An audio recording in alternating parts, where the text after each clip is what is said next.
আসসালামু আলাইকুম রহমতুল্লাহ। কেমন আছেন আপনারা সবাই? আশা করি আপনারা সবাই ভালো আছেন এবং আপনাদের সুস্থতা কামনা করে আমি মাত্র মোহাম্মদ জাহিদ হাসান আপনাদের মাঝে আরো একটি ভিডিও নিয়ে আসলাম। আমার কাছে অনেকেই জানতে চাইছেন যে লাইসেন্স করতে কি কি কাগজ লাগে, সেই ভাইদের প্রতি লক্ষ্য করে বলছি, আপনারা ভিডিওটা মনোযোগ সহকারে দেখবেন এবং টানবেন না। যদি টানেন তাহলে বিষয়টা ক্লিয়ার বুঝতে পারবেন না। তো চলুন যাওয়া যাক, ভিডিওটা দীর্ঘায়িত না করে বিস্তারিত চলে যাই।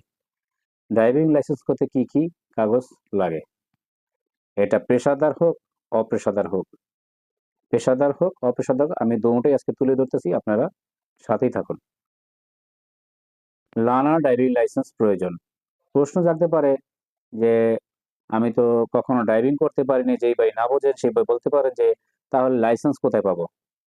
আপনি যখন লাইসেন্স করবেন সেখানে দরখাস্ত করেন অফিসে অবশ্যই। তো অফিসে দরখাস্ত করার অপশন নেই। তো সেক্ষেত্রে আপনি কাঙ্ক্ষিত আপনার আশেপাশে যারা কম্পিউটার দোকান নিয়ে বসে আছে, সেই কম্পিউটার দোকানে গিয়ে বলবেন যে ভাই আমি ড্রাইভিং লাইসেন্স করার ক্ষেত্রে আমি একটা অনলাইন কপি করতে চাই। তখন তারাই আপনাকে বুঝিয়ে এবং শুনিয়ে তারা একটা অনলাইনে আবেদন করে দিবে। সে অনলাইন আবেদন কপিটা ওইটাই লার্নার ড্রাইভিং লাইসেন্স আপনাকে দেওয়া হবে। তো সেই কপিটা লাগবে। লার্নার ড্রাইভিং লাইসেন্স প্রথমত লাগবে লার্নার ড্রাইভিং লাইসেন্স কপি। আসেন, পাসপোর্ট সাইজের ছবি ৩০০ বাই ৩০০ পিক্সেল এবং সাইজ হবে ১৫০ কেবিপিএস এর মধ্যে হতে হবে।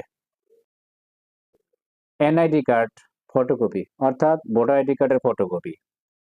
শিক্ষাগত যোগ্যতা সার্টিফিকেট অর্থাৎ আপনার যে শিক্ষাগত যোগ্যতা, কেউ এসএসসি বা এইচএসসি বা মাস্টার্স কমপ্লিট করেছেন যে ভাইরা, তাদের ক্ষেত্রে বলতেছি, আপনি সর্বশেষ অর্থাৎ সর্বশেষ ডিগ্রি যে সার্টিফিকেট সেটা।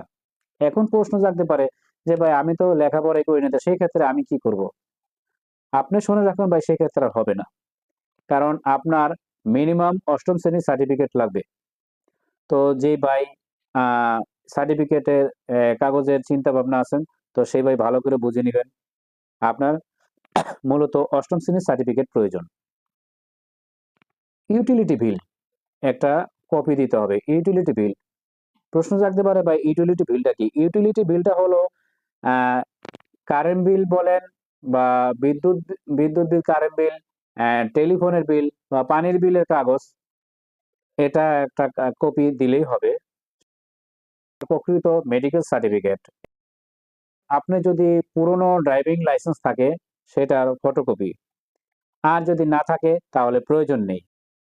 আনার ড্রাইভিং লাইসেন্স করবেন, সেক্ষেত্রে আপনার সরকারি একটা চার্জ আছে, বিকাশে পেইড মানে পেমেন্ট করতে হবে। সেই পেমেন্ট করতে হলে আহ, আপনি যে বিকাশে পেমেন্ট করবেন, পেমেন্ট করলে আপনার টাকা জমা একটা রসিদ দিবে।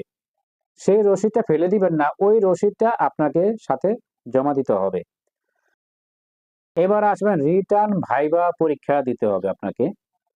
এখন বলতে পারেন যে আমি ড্রাইভিং লাইসেন্স করব আবার পরীক্ষাও দিতে হবে, এর মানে কি বা এটা কেন লাগবে? হ্যাঁ ভাই, এটা আপনার প্রয়োজন আছে।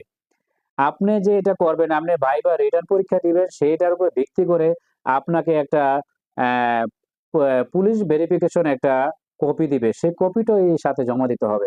সেই কারণে আপনার দরকার।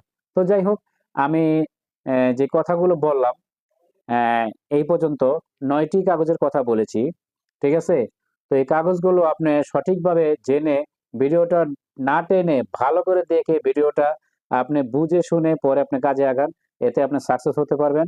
তো ভাই এই পর্যন্তই হইলো, তো ভিডিওটা আমি আর লম্বা করব না, আমি এখন বিদায় নিব।